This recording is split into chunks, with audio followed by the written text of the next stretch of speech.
Kalau saya di tempat saya sahabat alam biasanya salaman ke kanan dan ke kiri. Suatu hari saya sholat di tempat lain lalu saya ingin bersalaman, tapi orang tersebut menolaknya. Apa hukumnya Ustaz? Ya sebenarnya benar. Orang yang menolak untuk salaman sama anda itu sebenarnya justru yang paham. Nah memang tidak boleh salaman secara khusus habis sholat ya. Kecuali memang kita ada hajat. Misal teman kita di sebelah atau kita memang mau kenalan sama dia siapa namanya gitu nggak apa-apa. Tapi kalau habis salam dijadikan sebagai paket. Bahkan banyak orang belum zikir sudah langsung salaman. Dianggap itu bagian daripada rangkaian sholat dan zikirnya. Ini nggak boleh. Karena tidak pernah Nabi SAW bersalaman khusus habis sholat dengan para sahabat. Jadi kan sebagai program gitu kan. Apalagi sampai berdiri baca salawat semuanya keliling. Ini nggak pernah ada sunnahnya. Gitu kan. Kita bukan bicara masalah salamannya. Salaman adalah ibadah. Tapi meletakkan salaman sebagai paket habis sholat kita harus tahu kiai kita kerjain nggak Nabi Muhammad SAW. Anda selesai menunaikan sholat, Anda salam, Assalamualaikum warahmatullah. Assalamualaikum warahmatullah. Dalil dan contoh ada. Apa itu?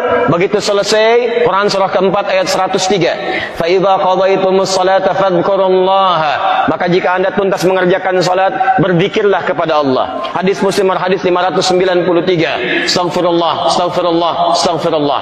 Setelah itu lanjutkan Allahumma antas salam, minkas salam, tabarakta ya dzal jalali wal ikram dan seterusnya sampai 597. Jadi setelah salat adalah zikir. Astaghfirullah, astaghfirullah, astaghfirullah. Allahumma antas salam. Selanjutnya berdoa dan seterusnya. Baik. Assalamualaikum warahmatullah. Assalamualaikum warahmatullah. Tiba-tiba tangan disodorkan untuk salaman. Kanan dan kiri. Boleh tidak? Boleh tidak? Yang boleh angkat tangan. Yang tidak boleh angkat tangan. Yang wallahu a'lam, enggak usah angkat tangan. Karena waktu kita mau habis di sini. Lihat sini. Untuk menentukan boleh dan tidak, tadi kaidahnya. Lihat, ini sederhana. Cuman satu bagian dari kalimat, tapi maknanya dalam. Boleh dan tidak. Jangan asal bicara ini boleh, ini tidak. Anda tidak boleh menghukumi sesuatu di syariat kecuali memahami ketentuannya. Apa landasannya? Mana dalilnya untuk menentukan boleh? Anda tidak paham dalil, jangan bicara hukum. Kata Imam Malik, Anda hafal 100.000 hadis tapi tidak memahami isinya, jangan bicarakan tentang hukumnya. Apalagi Anda yang tidak hafal hadis baru tahu terjemahannya, tiba-tiba memberikan hukum pada orang lain, itu yang bahaya. Awas, hati-hati. Nah, bagaimana menentukannya? Apa dalilnya? Tayyib.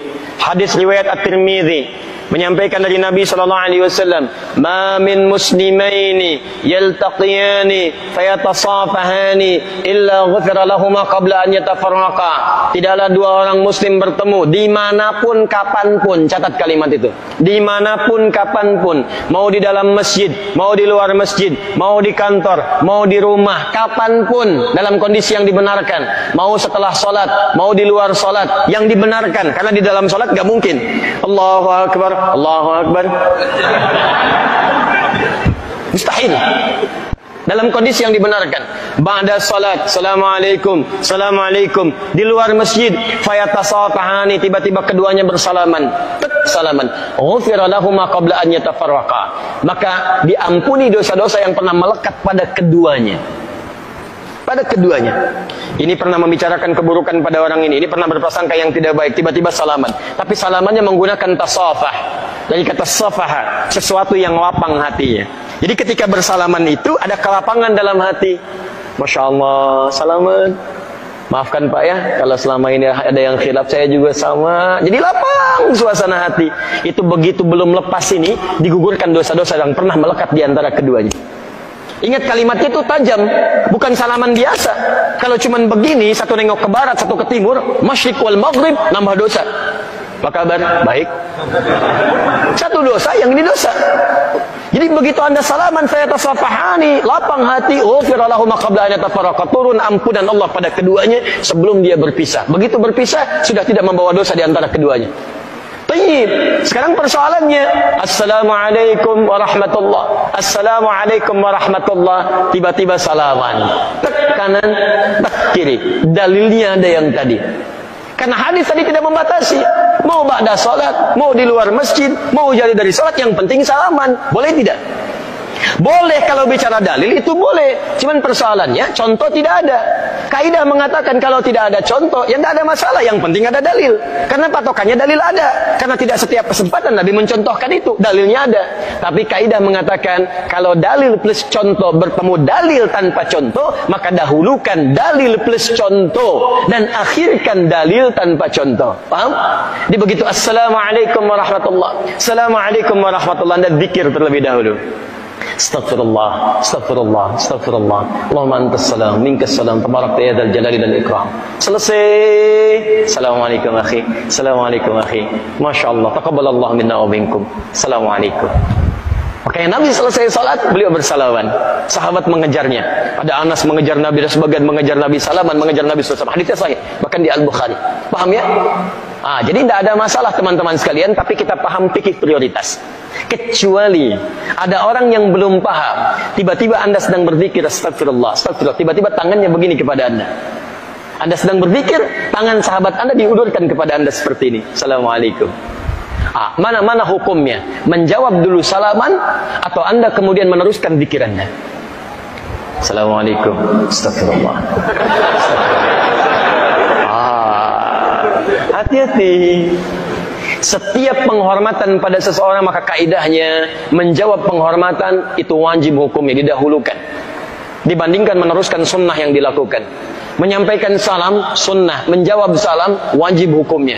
An-Nisa ayat 86. Fa idza hayyitum bi tahiyyatin fahayyu bi ahsana minha wa rudduha. Jika Anda diberikan penghormatan dalam bentuk salam kalimat atau dalam bentuk ekspresi atau dalam bentuk gestur, maka wajib Anda meresponnya dengan yang lebih baik daripadanya. Dengan kalimat Assalamualaikum, jawab dengan yang lebih baik. Waalaikumsalam warahmatullahi wabarakatuh. Assalamualaikum warahmatullahi, waalaikumsalam warahmatullahi wabarakatuh. Menyampaikan sunnah, menjawab wajib hukumnya. Maka dalam keadaan Anda berzikir, ada orang menyodorkan tangan, respon tangannya. Waalaikumsalam. Zikir, astagfirullah, astagfirullah. Merespon, please ada nilai dakwah di dalamnya. Paham ya? Assalamualaikum, astagfirullah. Cari masalah Anda. Cari masalah. Gak direspon. Jenggot baru 3 gak ngerespon. Jadi ke jenggot tadi ya. Apa hubungan salaman dengan jenggot? Yang salaman tangan, yang disoal jenggot. Jadi sudahlah, ya, hal-hal yang tidak penting lupakan aja gitu kan. Lupakan aja. Jadi makanya luaskan wawasan kita, pelajari dengan lebih baik dan tempatkan hukum sesuai dengan tempatnya. Sehingga setelah belajar, yang biasa salaman pun mengerti. Oh, rupanya zikir didahulukan. Habis zikir saya salaman. Maka dia tungguin habis zikir. Begitu mau salaman pulang. Ya, bisa itu kan. Mungkin besok salamannya. Bismillah. Enaknya. Jelas ya?